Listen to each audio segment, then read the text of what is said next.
فیکٹزم کے معزز دوستو السلام علیکم۔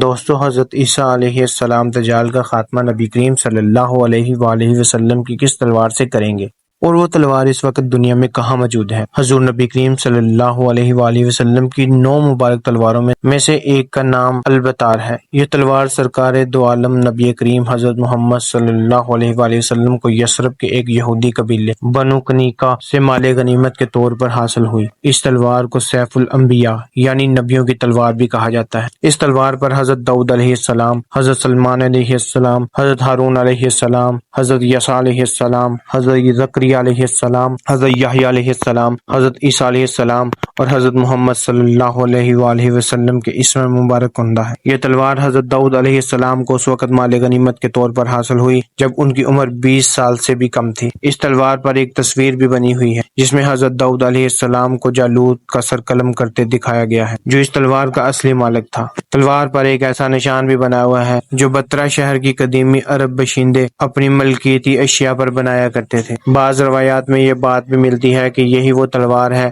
جس سے حضرت عیسیٰ علیہ السلام اس دنیا میں واپس آنے کے بعد کانے دجال کا خاتمہ کریں گے اور دشمنان اسلام سے جہاد کریں گے۔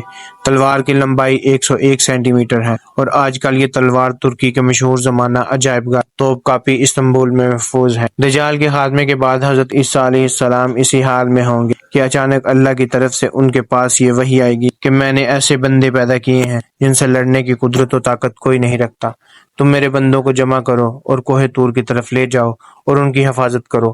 پھر اللہ تعالیٰ یجوج مجوج کو ظاہر کرے گا جو ہر بلند زمین کو پھلانگتے ہوئے اتریں گے اور دوڑیں گے۔ ان کی تعداد اتنی زیادہ ہوگی کہ جب ان کی سب سے پہلی جماعت بحر تبیر سے گزرے گی تو اس کا سارا پانی پی جائے گی۔ پھر جب اس جماعت کے بعد آنے والی جماعت وہاں سے گزرے گی تو بحر تبیرہ کو خالی دیکھ کر کہے گی اس میں کبھی پانی تھا ہی نہیں۔ اس کے بعد یجوج مجوج آگے بڑھیں گے یہاں تک کہ جبل خمر تک پہنچ جائیں گے جو بیت المقدس کا ایک پہاڑ ہے، اور ظلم اور غارت گیری، اذیت رسانی اور لوگوں کو پکڑنے قید کرنے میں مشغول ہو جائیں گے۔ پھر کہیں گے کہ ہم نے زمین والوں کو ختم کر دیا، چلو آسمان والوں کا خاتمہ کر دیں۔ چنانچہ وہ آسمان کی طرف اپنے تیر پھینکیں گے اور اللہ تعالیٰ ان تیروں کو خون آلودہ کر کے لوٹا دے گا۔ پھر وہ اس برہم میں رہیں گے کہ ہمارے تیر واقعتاً آسمان والوں کا کام تمام کر کے واپس آئے ہیں، گویا کہ اللہ تعالیٰ کی طرف سے انہیں ڈیل دی جائے گی۔ یہ احتمال بھی ہے کہ وہ تیز فضا میں پرندوں کو لگیں گے اور ان کے خون سے آلودہ ہو کر واپس آئیں۔ پس اس میں سے اس طرف اشارہ ہے کہ دجال کا فتنہ زمین تک ہی محدود نہیں رہے گا